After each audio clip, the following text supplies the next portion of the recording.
Justru dengan melanggar, makna tersembunyi bisa makin kuat.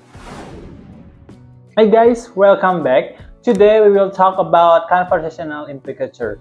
Sebelum kita bahas, saya mau ingetin teman-teman semua untuk menonton video saya sebelum-sebelumnya. Kenapa? Karena biar paham alurnya. Terus bagi kalian yang perlu slide presentasinya, tenang, link ada di kolom deskripsi. Jadi, kalian hemat waktu kalau perlu PPT buat presentasi ataupun ngajar dengan topik yang sama. Sekarang, yuk kita bahas. Pertanyaannya adalah, apa itu conversational implicature? Basically, ini tuh kayak hidden message dalam percakapan. Bukan cuma apa yang diucapkan, tapi apa yang dimaksud. Lalu komunikasi itu lebih dari sekedar kata-kata, karena ada banyak makna yang kita tangkap between the lines. Saya mau ingetin lagi tentang prinsip kooperatif dari GRIS yang pernah saya bahas di video sebelumnya. Intinya berdasarkan prinsip ini, you have to think of conversational like a cooperative game. Dua orang yang ngobrol itu sebenarnya punya tujuan yang sama, saling ngerti. GRIS bilang ada semacam unwritten rules atau prinsip kerja sama dalam percakapan, supaya komunikasi lebih jelas dan meaningful. Lantas, bagaimana cara kerja conversational implicature itu? Kita mulai dari maxim quantity atau kualitas. Ingat ya, maxim ini mengharuskan kita memberikan informasi secukupnya. Not too little, not too much. Konsep conversational implicature di maxim ini bisa dipahami dari contoh kayak gini. Kalau ada orang yang bilang ke temennya kayak gini, "Do you love me?" Dan si cewek jawabannya, "I care deeply about you." Kira-kira maksud si cewek itu apa? Iya, hidden meaning atau makna tersirat dari jawaban si cewek adalah I don't love you romantically. Aku tidak mencintaimu secara romantis. Jadi dia pakai kata yang carefully chosen untuk ngasih jawaban tanpa bilang no secara langsung. Rule berikutnya itu adalah soal kualitas atau maxim quality. Ingat, berdasarkan rule di maxim ini, kita tidak boleh bilang sesuatu yang kita tahu itu salah atau tanpa bukti. Intinya gini, kalau seseorang ngomong sesuatu, biasanya dia imply bahwa dia percaya itu benar atau punya alasan untuk bilang begitu. Contoh conversational implicature di maxim ini bisa dilihat dari contoh gambar. Dia bilang bahwa Tim Berners-Lee invented the World Wide Web in 1989. Jadi hidden meaning-nya adalah si speaker yakin atau percaya bahwa Tim Berners-Lee itu menemukan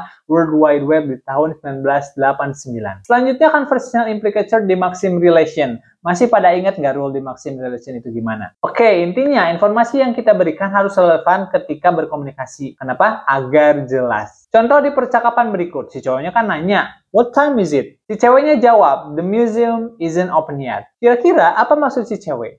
Makna tersiratnya adalah si cewek ngasih tahu kalau itu adalah jam sebelum museum buka. Jawabannya relevan karena memberikan informasi tentang waktu, bukan tentang hal lain. Ada dua cara implikator conversational atau conversational implikator itu terjadi. Satu, mengikuti aturan percakapan atau yang dalam hal ini adalah aturan maksim. Kedua, melanggar aturan percakapan atau melanggar aturan maksim. Menarik bukan?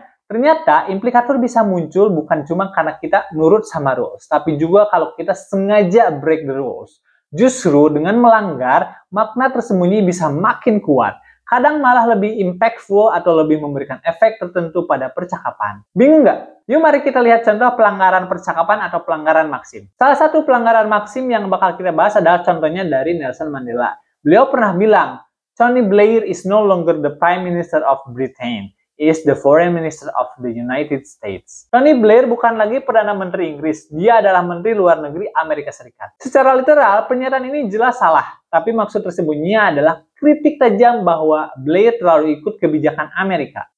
Jadi semacam nyindir kan?